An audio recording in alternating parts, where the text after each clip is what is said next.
Hello everybody and welcome back to Yalan app. Are you currently having problems with your Facetune app not working and you want to be able to fix this? Well then this video is going to be perfect for you, because in this video I'm going to show you a step-by-step guide on exactly how to fix this issue. So basically I had this problem as well before, and what I did myself was that I firstly closed my app. So I closed my Facetune app and instead I went into the settings app on my phone.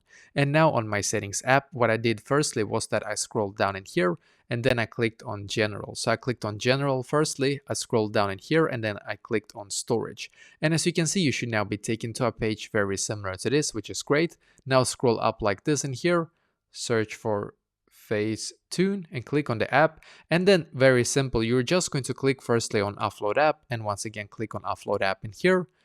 Just wait a couple of seconds and click on the blue button here again. So basically you're just going to now you're going to update your app to the absolute latest version by doing this step-by-step guide. So just wait for it to completely update. As you can see, it says loading on the app here down below. It just says loading now, so just wait for it to complete, and then when it's done you can go back into the app and hopefully now it's working for you as well.